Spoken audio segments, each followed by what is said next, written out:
Trencor has a 60% interest in New York-listed Textainer, a leader in the marine container leasing industry.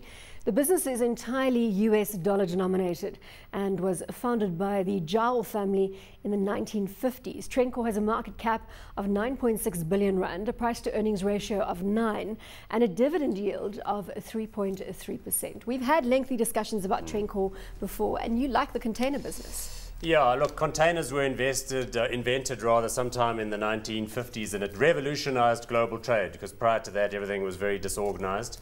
Containers really brought certainty to that and increased the throughput enormously.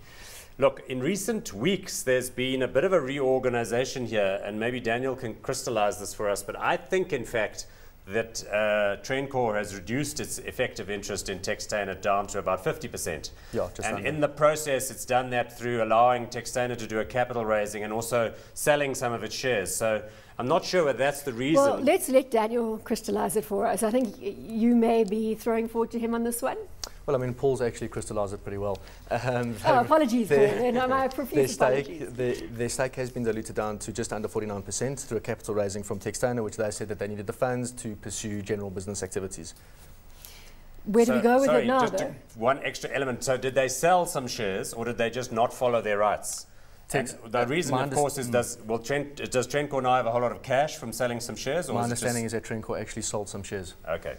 All right, so just clarify for me because I'm lost. Well, it effectively means they've got a lessened stake, but they're now sitting with quite a big chunk of cash, which came from a partial realization of their stake. It's never a bad thing to have cash on balance sheet. Correct. But clearly what you're dealing with here is a sort of family-controlled vehicle, which is quite big because it's done well, but which has very limited liquidity. But it's a foreign-owned container management business which is involved with leasing of other people's containers. It's got its own fleet, so it's got a revolving credit facility. It builds new containers, retires old ones, and leases them to the shipping lines.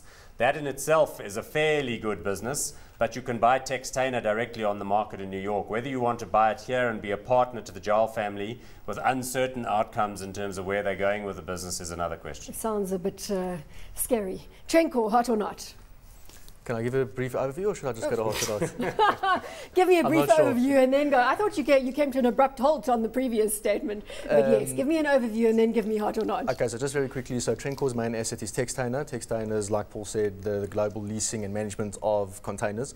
That basically all depends on global trade and whether other shipping companies are actually buying containers or leasing them. As it turns out, the global issues around 2009, 2010 caused quite a fortuitous situation because the global shipping companies couldn't buy their own containers and they couldn't raise enough funding from banks.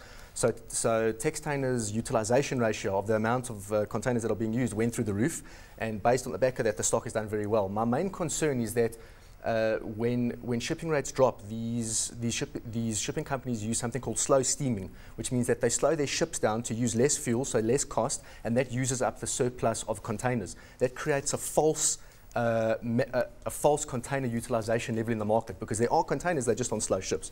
So I'm not 100% sure where it's going to go. I think that makes earnings a bit volatile, and based on what we said about volatile earnings, I'm a little bit concerned, so I'd say not. Was that quick enough? Sure. Brilliant. Okay, very, very brilliant. Concise.